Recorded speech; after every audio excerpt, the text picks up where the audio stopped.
തൃശൂരിൽ 3 ടീമുകളിൽ നിന്നായി 65 ലക്ഷം രൂപ കവർന്നു. മാപ്രാണം, കോലഴി, ഷൊർണൂർ റോഡ് എന്നിവിടങ്ങളിലെ ഏറ്റുമുകളിലാണ് കൊള്ളയടിച്ചത്.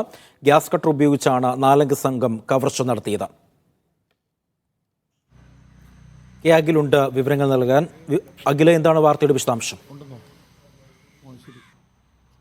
അജി, ഈ ATM-കൾ, അതായത് SBIയുടെ 3 ATM-കളാണ് ഇത്തരത്തിൽ മോഷണം നടന്നിട്ടുള്ളത് എന്നുള്ളതാണ്. അതായത് മാപ്രാണം, കോലി, ഷൊർണൂർ, ഇതെല്ലാം ഒരേ പാതയിൽ ഒരേ റൂട്ടിലുള്ള 3 ATM-കളാണ്. അപ്പോൾ കൃത്യമായ ഒരു ആസൂത്രണം ഇതിന് പിന്നിലുണ്ട് എന്ന് വേണം മനസ്സിലാക്കാൻ. കാരണം ഈ ഗ്യാസ് കട്ടർ ഉപയോഗിച്ചുകൊണ്ടാണ് അത്തരത്തിൽ സാധാരണഗതിയിൽ കഴിഞ്ഞ ഏതാനും ദിവസങ്ങൾക്ക് മുൻപ് നഗരത്തിൽ ഇത്തരത്തിൽ ഒരു ATM കവർച്ചയ്ക്ക് ശ്രമിച്ചിരുന്നു. പക്ഷെ അത് കല്ലുകൊണ്ട് ഇടിച്ചു പൊളിക്കാനാണ് ശ്രമിച്ചത്. ഇത് കൃത്യമായി ഗ്യാസ് കട്ടറുകൾ ഉപയോഗിച്ച്, അതും ഒരേ ബാങ്കിന്റെ തന്നെ 3 ATM-കൾ, അത് ഒരേ വഴിയിലൂടെ ഒരേ റൂട്ടിൽ, അതായത് ഒക്കെ ഒരേ സഞ്ചരിക്കുന്ന പാതയിൽ തന്നെയുള്ള 3 ATM-കളിലാണ് ഇത്തരത്തിൽ കവർച്ച നടന്നത്. ഏകദേശം 65 ലക്ഷം രൂപയുടെ നഷ്ടം ഉണ്ടായിട്ടുണ്ട് എന്നാണ് കണക്കാക്കുന്നത്. ഇതിൽ മറ്റ് വിശദമായ CCTV ബാങ്കിന്റെ ഒരെണ്ണം ബാങ്കിനോട് ചേർന്നും മറ്റൊരെണ്ണം നഗരത്തിലുള്ളത് ഈ ബാങ്കിൽ വിട്ട് അത് സ്വകാര്യ കെട്ടിടത്തിലുമാണ് പ്രവർത്തിക്കുന്നത്.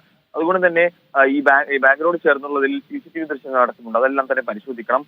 ഈ സംഘത്തിനെ കുറിച്ചുള്ള വിവരങ്ങൾ അതിന് ലഭിക്കുമെന്ന പ്രതീക്ഷയിലാണ് പോലീസ് ഉള്ളത്. എന്തായാലും പുലർച്ചെ ഈ 4 മണി 3-നും 4-നും ഇടയിലാണ് ഈ സംഭവങ്ങൾ നടന്നിട്ടുള്ളത് എന്നുള്ളത് തന്നെയാണ് ഏറ്റവും പ്രധാനപ്പെട്ട കാര്യം. അതായത് ഈ പുലർച്ചെ 3 മണിയൊക്കെ പറയുമ്പോൾ സ്വാഭാവികമായിട്ട് ആളും ഉണ്ടാവില്ല.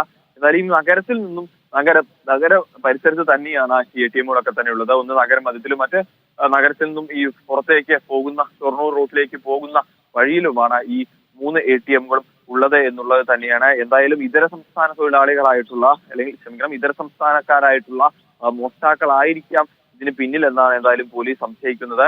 കാറിൽ വന്ന് 4-അംഗ സംഘമാണ് കവർച്ച നടത്തിയതെന്ന് വിവരം കൂടി പോലീസ് ലഭിച്ചിട്ടുണ്ടെന്നാലും ഇത് കേന്ദ്രീകരിച്ചുള്ള അന്വേഷണം പുരോഗമിക്കുകയാണ്.